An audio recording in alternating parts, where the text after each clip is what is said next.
Tansei, welcome to Soul Medicine, Ancient Psychologies for Wellness. I am your host, Dr. Carly Fellner, psychologist and member of the Métis Nation of Alberta. As always, feel free to pick up what fits for you and to leave what doesn't. I'm just here to present a different way of understanding mental health and wellness. This podcast is not intended to provide or take the place of professional advice. If you or someone you know is in need of mental health supports, please reach out to one of the many resources available in your area or to a trusted professional. All details and potentially identifying information about iyiniwak, people who I've worked with, have been changed to maintain their anonymity and privacy. I am so excited to have one of the kihtehayak who mentors me, Wiisug Richard Wright, here with us on Soul Medicine today. Richard is a member of the Leech Lake Ojibwe Indian Reservation in Minnesota. He was raised by his paternal grandparents in the village of Onigum. He left the reservation the day after high school graduation, entered the U.S. military, and served 3 years as a paratrooper assigned to the 2nd Airborne Division based out of Fort Bragg, North Carolina. After his discharge, Richard entered the University of Minnesota with a major of general studies and a secondary in Indian studies. He also holds a degree from the St. Paul Seminary, the Archdiocese. Richard is a licensed alcohol and drug counselor with the Minnesota Board of Behavioral Health and Therapy. Richard applies his theology to the study of Ojibwe Makundawe spiritual beliefs, focusing on the nature of divinity and the relationship between Creator and the world of the bear. Richard currently works for the American Indian Family Center of St. Paul and the Indian Health Board of Minneapolis as an elder in residence. He is married to Evelyn Wright with one child, Jay Wright, who is a computer science major currently working for investigations with the Wells Fargo Bank. Richard is using the teachings of rituals and traditions of Ojibwe Cree ancestry. This comes with a teaching to not diagnose in English methods, but rather uses Niji Moen Miwinja. This is a personal reflection to suggest to his people they can return to the rituals of their tribes and seek out elders and other helpers of the tribe to maintain balance in life. Richard is the author of The Way of Our People, weekly inspiration for American Indians in recovery. I have been really excited to chat with you about what Euro-Western psychology calls psychosis. When I was doing my dissertation research and I was talking with knowledge holders, and one of them had said, these are people that have real gifts to see and hear spirits that other people aren't able to perceive in the same way. Looking at best practices in mental health with Indigenous people and communities, that was one of the findings coming from Indigenous understandings of what are labeled mental health disorders or diagnoses or illnesses, one of those being what's labeled as psychosis. It might be diagnosed as schizophrenia or a different form of psychosis, substance-induced psychosis. Since that time, I've just been learning more and practicing from the perspective of understanding that people have these gifts of perceiving spirits and entities that others can't. I always think of it as a lodge, the way that a lodge keeper or a ceremony maker needs to set those spiritual boundaries in a strong way to allow in the ones that are helpful and set boundaries with those ones that are harmful or trying to cause trouble. The last episode that you and I did was talking about addiction and the relationship with the spirits of alcohol or drugs or other substances with what the Euro-Western world calls substance-induced psychosis. I consider that to be just those spirits that are there. And sometimes they're opening up people's perception. And there's all these other often harmful or destructive entities or energies that might come with that, right? I've had the opportunity to bring you in with folks who I'm working with and to have your support working with them and some of what you're able to offer with your knowledge of those spiritual boundaries and relating with the spirits and stuff like that too. It's so powerful coming from this approach. I've worked with people who don't have to be on antipsychotic medications because they're learning how to work with their gifts. Yeah. I just want to make a comment about an elder that I knew back on the Leech Lake Reservation. His name was Jimmy Jackson. And one of the statements that he would make is about spirit, and he says that for any kind of medicine or power that's been given to me, I didn't get that from a book. I went out in the woods there and I asked them spirits for help. And if they chose to give it to me, then they would. But if they chose not to give it to me, then they wouldn't. But if they gave it to me, then I would pass that message on to the people in some way. And he acknowledged that with the Ojibwa people, that we're a very spiritual people. We believe in the spirits. They exist. They're here with us. We ourselves are spirit. And when we have our rituals and ceremonies and we come together, we always ask them spirits to come to be with us. We use that as sema, and we offer that as sema to the 4 directions. He said in some cases 7 directions, meaning Mother Earth and Self. And he used the word Ishpaming, where that great creator lives up there in the sky. We ask them to be with us when we talk about spirit. Just for the benefit of myself and based on my experience with me being a member of the Ojibwa people, I just want to take some time to acknowledge to those spirits by greeting them, because prior to you and I getting together, I had used that as Sema, and I had asked for permission to share what I know in a good way. And I always say to myself, the spirits are in charge. They plant those messages in my head, and I in turn will pass those messages on as I'm able to. So in greeting, though, all of you, we always start by just greeting each other. We say bonjour or anin. They both really mean the same thing. And we use the in the way Ma Ganaduk, which is our relatives. We're asking you to be here. And it's not just the human being relatives we're talking about. We're talking, and we have used those relatives that we know that are what we call our medicine. Use that asema when we come together and we ask for something. That's one of our medicines. It comes from the earth. It's the spirit.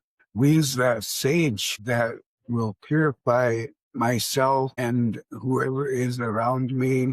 Actually, this building, sometimes when I'm able to sit with people who want to talk about certain things, I notice that they put a lot of sage together and they light it up, and it really makes a lot of smudge. And that's okay. I use just very little smudge, because once it's lit, it smudges the entire area, including the place that I'm at. And then I want to ask those spirits, like you said, to bring those good spirits in, the ones that we are asking for help with a certain, what I say, thing that's bothering us. Niji Mo and me, when Cha. Niji, of course, is friend, and we want to make friends with that thing that's bothering us. We don't want to ignore it. It's there, it exists. We want to acknowledge its presence, and we want to come to an understanding about whether this is helping us or whether or not it's not helping us. The second thing I always like to do is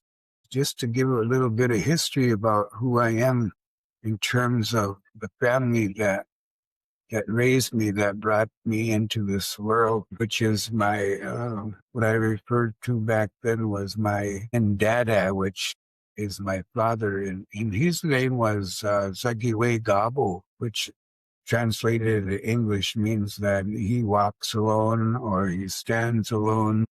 He does a lot of things on his own. He was also Ojibwa, which means that he was full blood.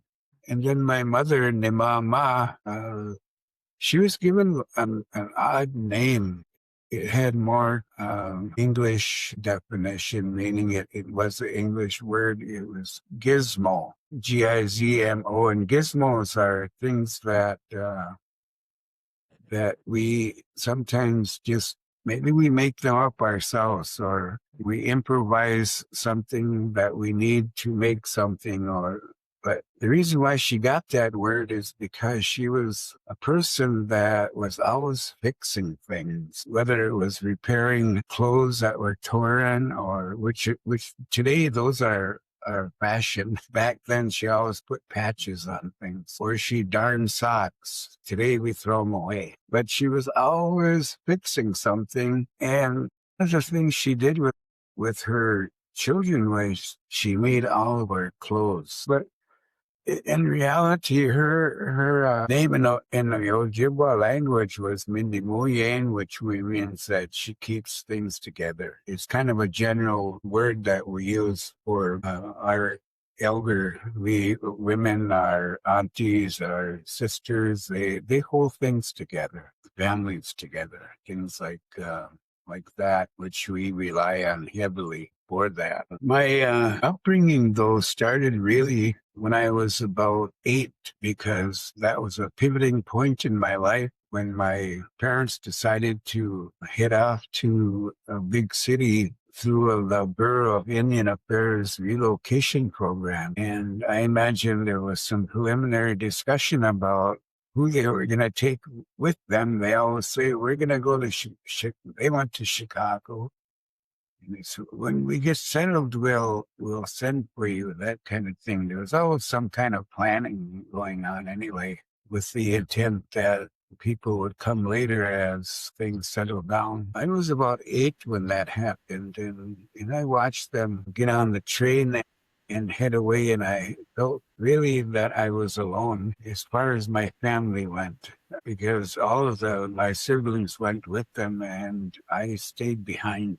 So in a way, I felt using the word abandoned, but not really, because I had my grandparents agreed to take me into their home, my paternal grandparents, and they were very traditional people. They spoke their own language most of the time while I was living with them. So that's how I got exposed to learning the language. They used both Ojibwa and the English language sparingly, using mostly the Ojibwa language. Grandfather, he was Haganagishik was his Indian name, and translated that means that there's a hole in the day, or there's a hole in the sky, referring to a period of time when the moon covered the sun. And they looked up and they saw that. That's how that name came about, Haganagishik. And then my grandmother, her name was Makuntz, which means translated into Little Bear. And she's the one that provided me with a lot of my experience in learning these patterns of behavior that she called acknowledging those spirits that come to visit with us. We lived in a huge house, which was an abandoned nursing quarters for the hospital that was just right down the road. So it had 7 bedrooms. And that's pretty big for 3 people to be living in. And a lot of times I would wake up at night and I would hear her talking. And I always thought, well, gee, maybe something's going on. I better go check. And so I would go and I would hear her talking in Ojibwa. I would say, what, Grandma? And she would say, nah, I'm talking to that spirit over there that came to visit over there. They're in that other room. And she would take out her Copenhagen, and she would say to me, take a little pinch of this and go put it over there by that chair in the other room there, that spirit, they're sitting there. And she said, take them some water, and if there's any bread in the kitchen, take some of that too, and just go put it in there. She called it bakwayshigan, the bread. So I would do that, and she would let that spirit know that it was nice that spirit would come to visit. Spirits belong somewhere else, not here. So she had what she called her Majan prayer, where she said, Majan, go home now, because you don't belong here. Go where you're supposed to be. Whatever happened to you here doesn't exist anymore. And I want to provide you with some help in getting to that place where you're supposed to be, and there's water there for you, and there's some bread to help you. And use your sema that I just gave you, that snuff that I gave to you. Use that on your way, because you're going to need that as you travel. So that's what I mean when I say that she provided me with a lot of those introductions to spirit and what it meant to be a spiritual person. It wasn't until later that I learned that they were very strong with the Bear Clan healings, the teachings. A lot of times I hear the more current way of describing the Bear Clan is to say makwa, which gives the image of a bear, but it doesn't talk about what the bear does. There's another word that's used, and that's mukandwe, is how that bear behaves. It takes care of itself. It takes care of its cubs that it brings into the world. It teaches them how to live. The Madhisiwan, a good way of life, teaches them what to eat and how to be wary of what's out there in the environment, and when to run up a tree if they're in danger, when to come down. It says it's okay to do that. And then at the age of about 2, she'll actually send them off running, and she'll say, "Anima John, you have to go now, because I've taught you everything I know. You're ready for the world." That's pretty much the way that the Bear Clan teaches not only self, but teaches the bear who consider themselves to be of that clan. They are, in the Ojibwa language anyway, the bear is considered to be one of the most important, maybe the most important clan, because the clan keeps the language alive. It keeps the teachings alive, those ceremonies, those rituals that we go through. Speaking on this thing that we call psychosis, I believe and have experienced those spirits myself. But before I get into that, I want to also share that as I got older, I went to a place on the reservation where there were 4 elderly people that were sitting there. And one of them was from Canada. He had traveled down here. He had some relatives, and one of the communities that we call Bina, which is a mispronunciation because that's an Ojibwa word that we pronounce an A, which means that bird, that partridge. But you know what? The language has changed a lot over the years. The words have become, I think, shortened. An example of that is Gibawabamen. Men. Fluent speaker would say Waben, and a fluent understanding of Ojibwa would know what that means, Waben. So, well, that's Gibawabamen. I'll see you again later. But I sat with these elders, and I was only maybe in the beginning of my being 30 years old, and we sat in their home, and like any other Indian home and that you go to, they sat around and the kitchen table, and they were laughing and telling stories and smoking, drinking coffee, and they were just socializing and getting to know and feel each other out. And I always enjoyed that, in sitting with them and listening to them. I didn't offer anything to them, but I listened a lot until one of the elders started to talk about spirit. He said, Ujima people are very spiritual, he says. It's just our way of life. We believe in those spirits. They exist to us. They're real. They're not these fabrications that some people might think that they're associated with having hallucinations. He said, for us, we purposely seek out those spirits. We want them to be accessible to us when we need them. Like today, he said, we need them because we're going to be talking about the Leech Lake Indian Reservation, and we're trying to understand why there's so much violence here, why there's so much internalization of our anger against each other. He says some of us are even dying from the hands of our own relatives, or our own neighbors. And maybe they're from the next community. So that's not okay. So we have to find a way to recognize that's in itself is a bad spirit. There's spirit here that does not belong here. And all this violence is one. We need to acknowledge that it exists. What are we going to do about it? He says, I had a vision, which in itself is a spiritual seeking thing that we do as Indian people. We go out and we sit in the woods, and we might go somewhere and sit by a lake, but we tend to go out there and just be alone, and we ask some spirits for help with something that's going on. And he said, I did that because I knew I was going to come here. And as elders, we're going to talk about what's going on. In that dream, there was 4 spirits on this reservation. They don't really belong here because they're different. They're bad spirits. One of them is in a community that we call mission. People have seen, well, they're out walking or driving or maybe even trying to swim in this little river that runs through Mission. They see a big snake there. It doesn't belong there. We know that it is a bad spirit because nothing like that resembles it. And it tends to take over the food sources and other animals and snakes and even the birds. They're starting to go away because of that snake. Snake seems to be eating everything out. That's a bad spirit. And then he said over in Onigam, there's that turtle that lives there.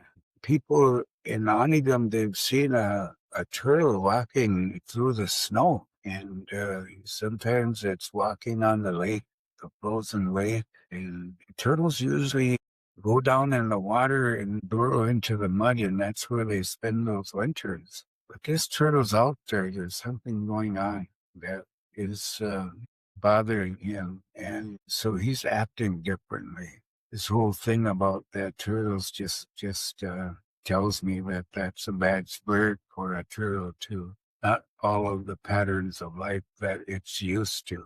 It has a certain way of living that it's just not there anymore. And then he mentioned the third bad spirit was actually a bird. That bird lives in the woods near it's a place that we call Federal Dam. So that river that runs through Federal Dam is that Mississippi River. That's where they determine the levels of water that comes from the source of the Mississippi River and empties into the cities, eventually makes it away all the way across the country. But that bird is there, and that bird has babies, and that bird is, of course, propagated by a male that when the eggs come, the male goes away, and the mother raises those babies on its own. He said, we know that that's not normal behavior either.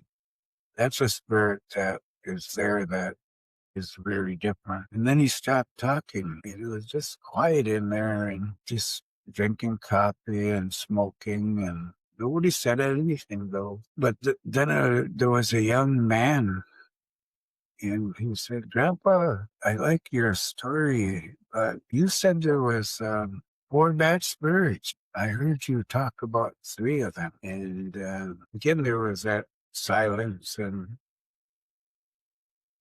he said that in itself is a bad spirit. I did that on purpose. That 4th spirit is that we especially forgot who we are as spiritual people. We're not given these teachings by our elders anymore. We're not in these families that care for each other. We're not doing these rituals that we have used a long time ago in recognizing birth, for example. There's a lot of rituals that start even before that baby is born that we bring into this world.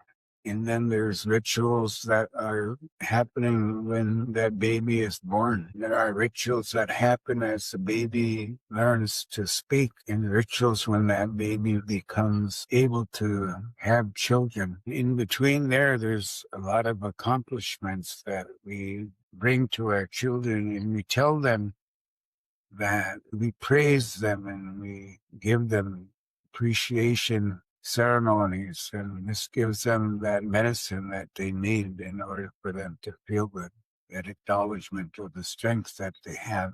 And those strengths is something that I learned to follow over the years. Is you said that we have these beliefs that we bring to all these ceremonies. Indians are very giving people. We're kind to each other. Sometimes when my wife will bake bread and she'll tell me to take this over to some lady that lives down the road, and it's a whole pan of yeast bread.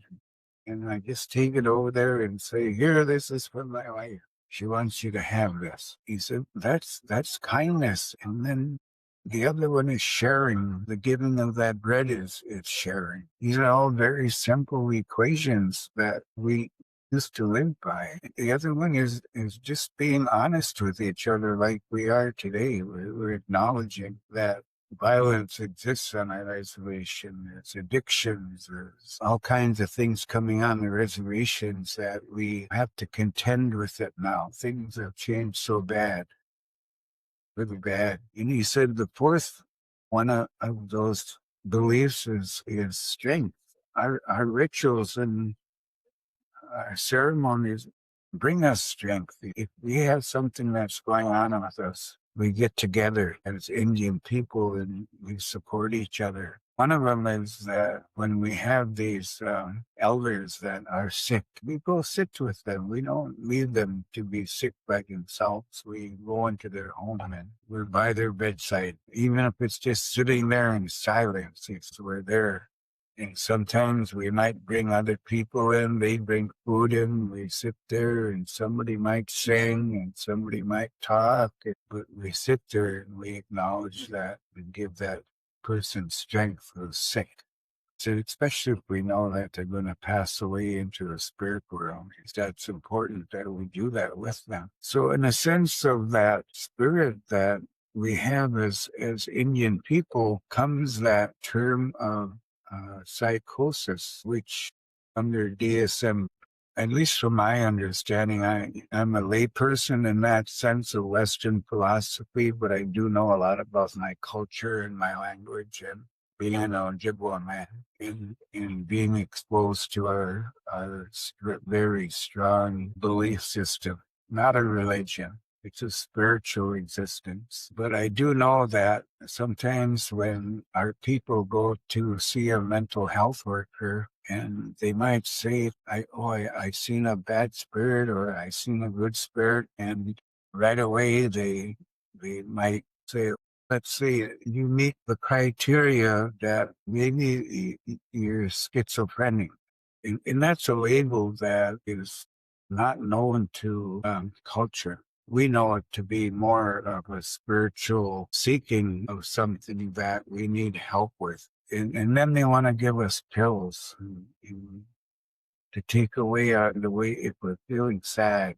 I would talk with my grandfather a lot. He referred to this as grand medicine. He says those shaking tent, that's where we go and talk about these things that's bothering us. We go in there and we ask for those spirits to be there. Those spirits, they come there in a lot of forms. And I mentioned that I had experience with that when I had entered a lodge and it was dark, pitch black in there. I felt this rush of air. I thought, well, that's an eagle that's flapping its wings vigorously to either to cool me off or just to let me know that it was there. I had to think about the reason why I was feeling that presence of that eagle and the wind it created on me and the cooling effect it had on me. And my beliefs led me to stay where I was. And when I got out, I was talking to the man that was leading the lodge. I said, I had a sensation that this eagle was in there and it was beating its wings on me. I could feel that rush of the air. And this lodge keeper, he says, of course, there's always a period of quietness before they even answer you. That is my spirit helper. That tells me one thing, that that spirit felt that it needed to show itself to you in some way. And that spirit showed itself by beating its wings in there. And he said there was no eagle wings in there. In that lodge. Nobody brought any in.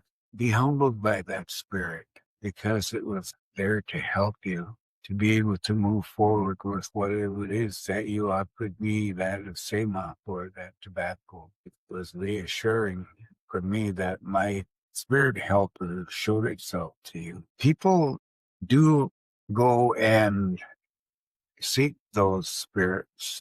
My first experience was at age 12, and I sat out in the woods, which is scary to a 12-year-old. But the reason why I went out there is because my mother, when she had me, had always talked about that when she went to the hospital and had me, I'm her firstborn, that they found cancer in her breasts, and was told that it could help her, the doctors could help her, but what it meant was that they would remove her breasts, and she didn't want that to happen. But she had enough experience in her culture, in her beliefs, that she says, I want to go talk to some of my people first before I make a decision. And so she went to this certain area, and she used to take me back there, and we just sit there quietly, and she would say that I didn't want them to do that to me because you were reliant on my breast milk. And she was crying. It was probably a few times that I had ever seen her crying because she had so much to offer, and if she had hope that she would be around to take care of me and to raise me. She was in a car accident shortly after, where she had passed away in that car accident. She could see herself laying underneath this car. Part of her body was showing, but she ascended above that car. She said, I came to this place where I could sense that I wanted to stay there.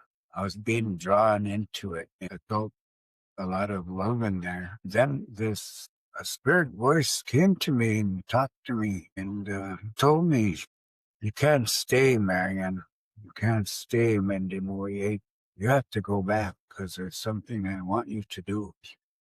She said, I don't want to go back, but you have to go back. And so she came back and found herself underneath that car. They, of course, took her to the hospital and she lived. And I tried to understand her spirituality by sitting in that spot sometimes and thinking about my own fears and how she conquered them and met them head on through that spiritual seeking of self. She had 10 children. She passed away in her late 70s on September 27th. It was like 8:05 in the morning. And I remember that day exactly because it was storming like crazy. The rain was pelting the windows, and there was lightning and thunder. And she could barely talk, but she said, I don't know if I'm supposed to be going yet because there's something that I have to do. That spirit that I met a long time ago told me that they sent me back here to do something for them. And I said to her, Mom, I think you did what you were intended to do. We brought 10 of us here. So now it's time for you to go home. She did. And at her funeral, when it came time to close the casket after the service, I walked up to the casket and I said, Mom, I'm going to be the last one to see you because I was the first one that you've seen. She said, give a well men and a wa. Go home to be with your relatives. Go home to be with those spirits that are across the river there. Use that Copenhagen that your mother used to use. So in a sense, I've always believed that those spirits that are out there, whether it's our own internal spirit or whether it's the spirits that we ask to come to help us, they're there, exist. Over the years that I've uh, been here, I'm 76 years old now. I've heard a lot of stories about people saying that I see these spirits, they come to me, and I don't know what they're there for. I need help to understand why they're there. The elder, he said, sometimes my mother is there. He said, I can see her. She don't stay long. She just stands there and disappears. And then another one said to me, and I was at her bedside, and she says, what are those two horses in here for? And I looked at where she was looking, and there was, of course, it was a room. I don't know why I looked over there. I should have known there wouldn't be two horses standing over there. But she's seen that. She said, those two horses, what are they doing here? Of course, they weren't there, but to her, they were there. And she passed away not long after that. My response to her is, I said, I think I remember that one of your husbands, I think his name, Gagakami Khan, and, Jibba's game horses are standing there and they're kind of fidgeting around, and they might even kick up his back legs. I said, I think it'd be they're coming for you. And she says, maybe they're coming to get me. They want to take me. I'm ready to go now. So these experiences of these spirits that our Indian people talk about, they are real. They see them. Are they hallucination? Do they see them? Do they feel them? Hear them? Sometimes it's a combination of all three. Sometimes maybe two. Maybe just see a visual for a brief second, but they know that that spirit is there. It's assuring to them that that spirit is there to be of help in some way. And I hear the other side of the story too, that when they go to see like a psychologist, they'll say, I'm afraid to tell them that I see these spirits. And I'll say, well, why are you afraid to tell them? I don't really know, but maybe they might say that Giwanadis means in a slang way crazy, but it really means you just think different from the normal, if there is a normal. Especially laughing. He said, well, I believe you. Yeah, you believe me, but they don't. They want to give me a pill to help me. Do you know anybody that has that Indian medicine that might help me? I'll check around. I'll try to find somebody that knows those plant medicine. And they always feel assured by that. They're very simple. A lot of times they give me something. So I accept them gifts and I'll pass them on. What's really interesting to me is the one thing that I had to study for the EPPP, which is our licensing exam for psychology in North America, right? Both Canada and the US. The one thing that we had to study that stood out for me that I was so glad to see on there was acknowledgement of the research that has shown that people who are diagnosed with what the DSM system refers to as psychosis, schizophrenia, the spectrum of psychotic disorders, as it were, do far better in collectivist cultures that are still living their cultural spiritual ways. So they'll reference communities in Africa, for instance, where people are seen for the gifts that they have of communication with spirit. And what I always find interesting about that is it's on the exam, it's in the research, it's kind of acknowledged by the field, and yet it doesn't translate into practice. You still have psychologists and other mental health service providers of, across the spectrum of clinicians who still see that as pathology, who are afraid of it or see it as disorder or illness. And then people end up not being well served in that. Those people who are afraid to share their experiences with psychologists, they're afraid for good reason, right? And there's that blood memory too of times that people, quite literally have been killed over their gift. The Canton Asylum for Insane Indians in South Dakota is just one example where a lot of medicine people and healers were locked up and tortured or starved to death in that facility. What we see today in a contemporary time are people with these gifts who are medicated. I met a survivor of the psychiatric system back in like 2011. His name's Eric Fabry, and he was a survivor of the psychiatric hospitals and wrote a book that refers to it as chemical incarceration. And I really love that because it's like, yeah, that's what, people are medicated into a non-existence almost at times. And it's really interesting because when I work with psychologists, I always talk about this. I bring up psychosis and I bring up suicide as well, and the spirit of suicide. Um, and it can be really scary for people because people within the dominating mainstream system have so much fear because it feels so out of control. The medications are used to subdue and control people, or as Eric Fabry says, chemical incarceration. For me, so much of it is reminding people of their own power, the power that people have to relate with the spirits, right? You even talk about your grandma putting out the tobacco, the water, the bread, that she wasn't afraid, right? And yet there's so much fear now.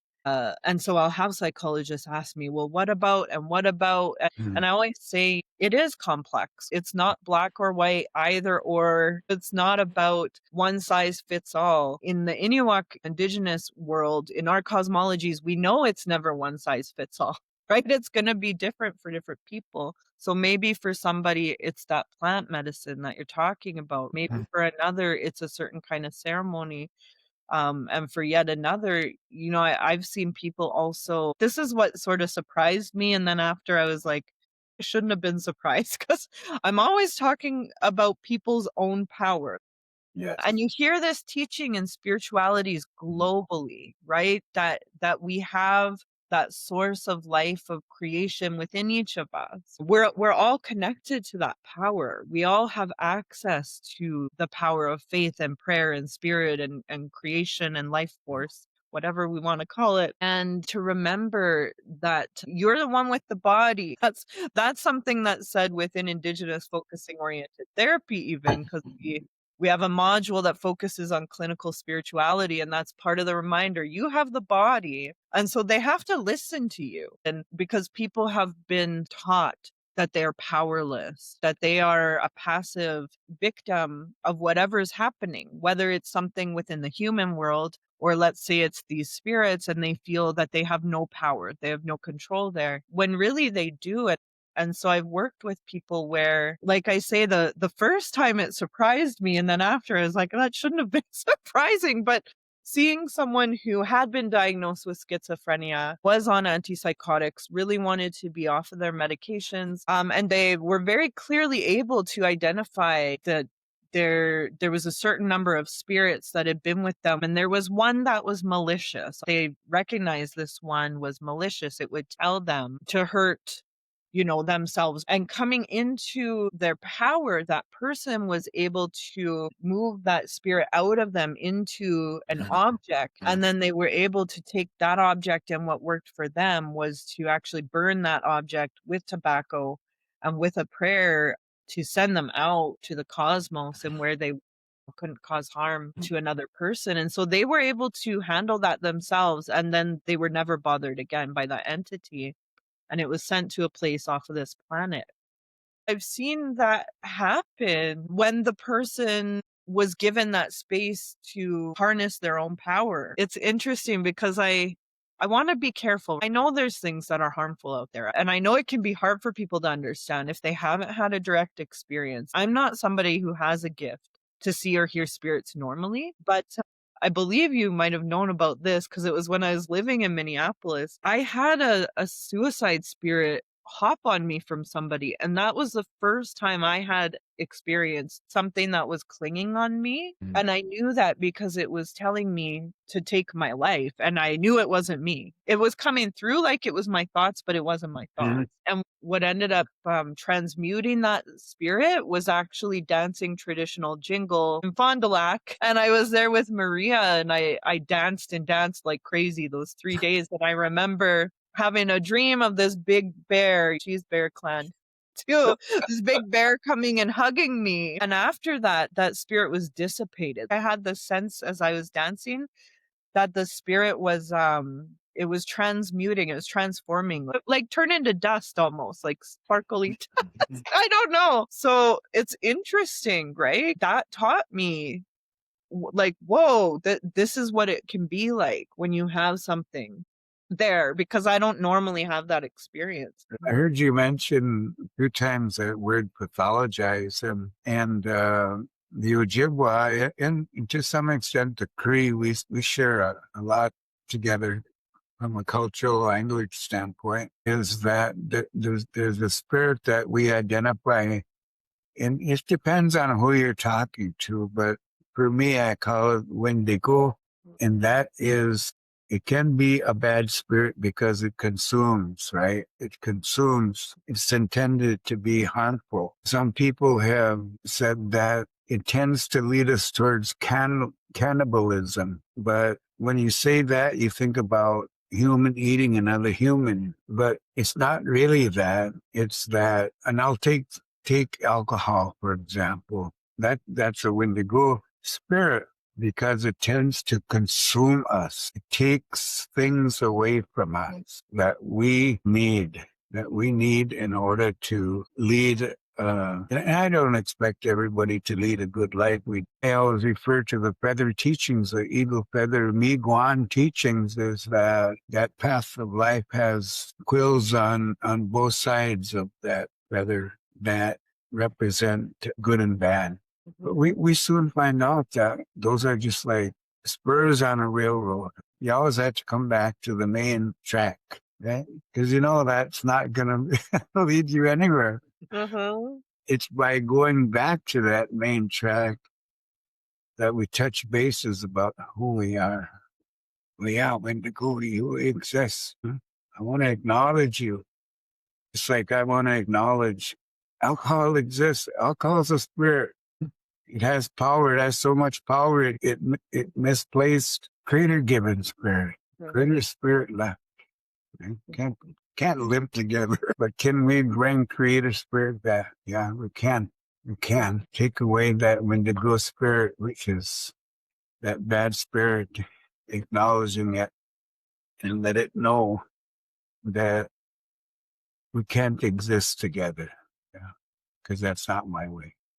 That's what reasoning is. It gave us a sense of being able to reason, being able to understand, like I said, what's good, what's bad. And we recognize what makes us feel good. We step over that threshold into hope.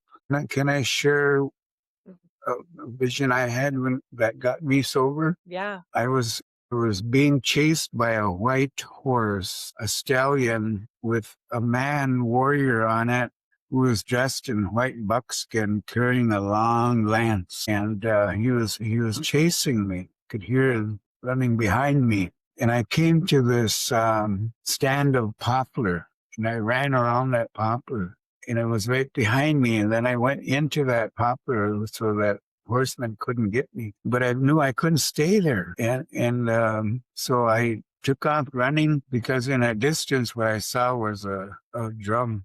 There was a drum there. And I knew that was a sense of safety for me. And so I'm running and looking behind, and that horse was still galloping behind me, but right on top of that horse, up in the sky, was the moon, full moon. And the moon started to spill onto the earth like a bucket pouring out golden water. And it hit the earth and it started flowing towards me. Somehow I knew if I got on that drum that would help me. So I got on there.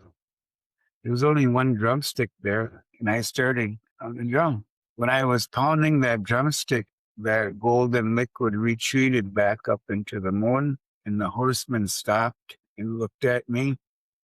And then I would stop and look at them, and then as soon as I stopped beating the drum, they come forward again. I start again and would retreat. So interpreting that golden liquid was that alcohol.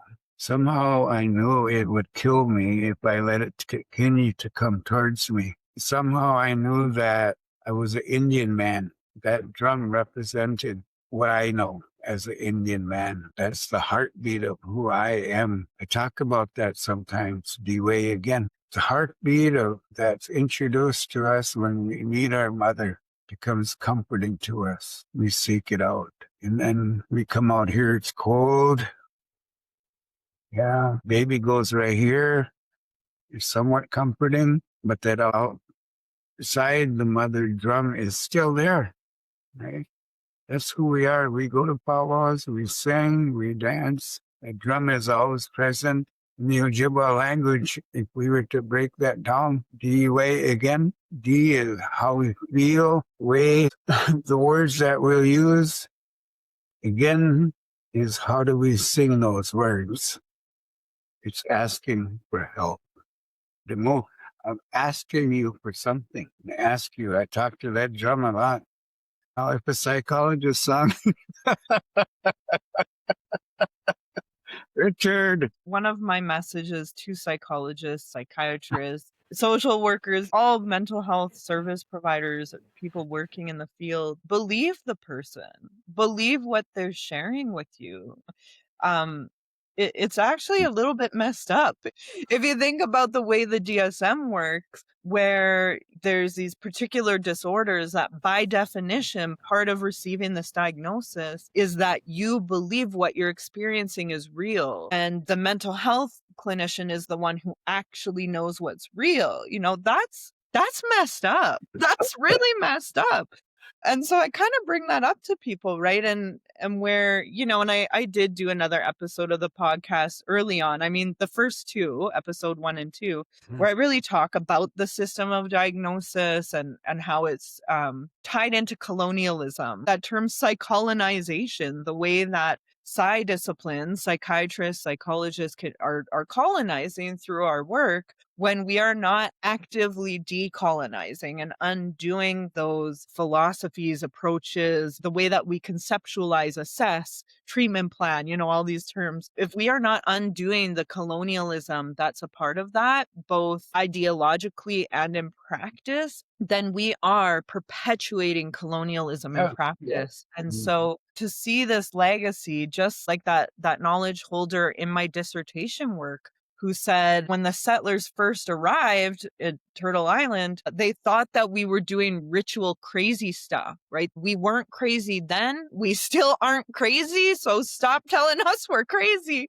And it's making space for these worldviews and perspectives, again, globally, the majority of which acknowledge spirit. It's only through these processes of colonialism that people have been separated from spirit. So even for Euro settler folks, and obviously I'm a mixed person, and I know within those Euro settler lineages, they were separated from spirit generations before. It's all part of the same colonial pathway of the Roman Empire and then the breakdown of that empire and the appearance of the British, French, Spanish empires, these empires that ended up colonizing what's now called the Americas. So to really question that, and for those service providers to see, I've been taught that this is reality.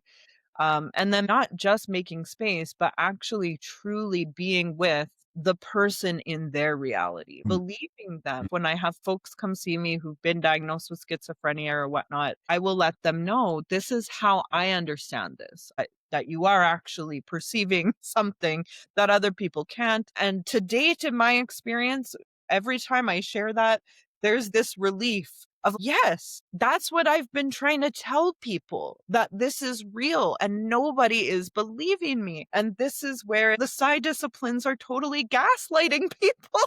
because they're saying if you're coming and saying it's real, that means you have a mental illness. And it's like, how oppressive is that? To sit in a space and that you, as the clinician, are the authority on what reality is and isn't. That's really gross. And we have to undo that, right? Like, that's colonialism at its finest. Yes. Power, control, privilege, oppression, domination. So really getting out of the way and being with the person in their reality, even when you don't understand it. You don't have to understand it. Just because you haven't seen or heard or felt or experienced spirits yourself, that's okay. You can still work with somebody who has. Just believe them. Believe them.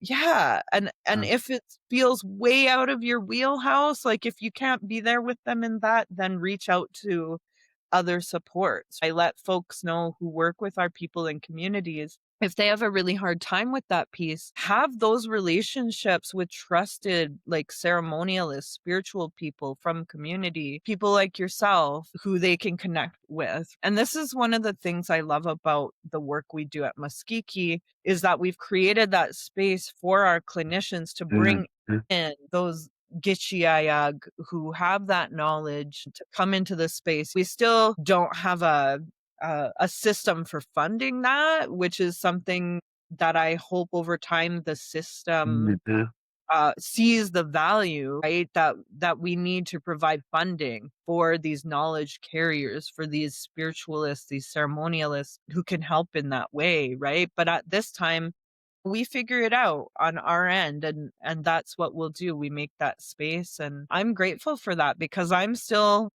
learning, right? And I will be learning for a long time yet. And just to give thanks to you again, iyiniwak, for all that you've taught me and continue to teach me, because I still have a lot to learn about this, right? And I'm happy to have you there as well as others I can turn to when I am working with people. And if I'm like, I think it would be helpful to bring you in if that's something they want to do. Or I can come and I can consult and ask questions and get help with that. And, I know I had to do that when I had that suicide spirit thing that was bothering me. I had to go consult. I had to go talk to elders. And I've also had other things show up in my home or whatever from residential schools. Yeah. The places that we visit, things follow sometimes. And so it's constant learning of what I call spiritual hygiene, how we protect ourselves spiritually, but then how we also cleanse ourselves spiritually, protect our space, cleanse our space, which you've again taught me so much of in that too. And so just supporting people and learning that. And that's honestly one of the reasons I made this podcast, because I know there are folks out there who are having these experiences or who are diagnosed with psychosis or schizophrenia, different things on that spectrum, who don't know what to do. They're not getting the help they need. They're falling through the cracks. They're really struggling. And there's so many clinicians and service providers out there who all they know is medication, right? Chemical incarceration, shut it down, shut it up. I love that term. I know, it's brilliant. Love-hate relationship, but yeah. Yeah, well, and that's what I tell service providers too. It's again not this black or white either or thing. And I say to people, I do believe that there's a time and place for medications to be used when somebody needs that in the moment to help them get to the next place. I see it as something that can be a helpful part of the process, but it's not the be all end all solution. There's more that can be done, but there's a time and place for it. Absolutely. Especially when we're talking about safety and keeping people on the planet. One of the things that I do here at the Indian Health Board is I've become involved with the Alzheimer's Dementia Project, which is Indian Health Service generated. And we had a meeting yesterday, and most of them were clinicians. But one of the questions that I presented to one of the clinicians, that when they go about diagnosing dementia, do they consider, and I use this term, I said, do you consider cultural psychosis? And they said, I have never heard that, Richard. We'll have to talk more. I said, okay, because, that's a whole new area, at least for American Indian people. to be involved with that. But in fact, it's reality. We do decline in a mental health way of thinking, but nevertheless, it's still something that, like you said, we can benefit from the Western assistance that we need sometimes. Yeah, just to live a quality life, and I emphasize quality life. That's a whole new area, though, Carly, but it's still important. Yeah. I just seen an elder. She was 82 years old, and the nurse, when I met them, they said she's not going to be able to understand you, and she can't talk to you, and she can't feed herself because she doesn't remember how to chew. And of course, I listened to her talk about all these things that were going on, and I said, "Well, can I go in and just share with her who I am?" And they said, "Yeah, the family asked you to come and see if we could be a presence with her." And I said, "Okay." So I went in there and I did some purification. I sage and cedar, used cedar water in that sweetgrass. And then I took the hand drum out and I sang a song to her. Then I remembered that nurse saying, "She can't hear you." And when I was singing that song, there was a little tear coming down on her cheek. Tell me she can't hear me. Yeah, that thing that I was doing, that was who she was. She was getting the last glimpse that I was there at 9:00. She passed away at 1:00.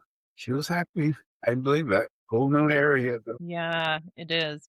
Whole other episode for next season.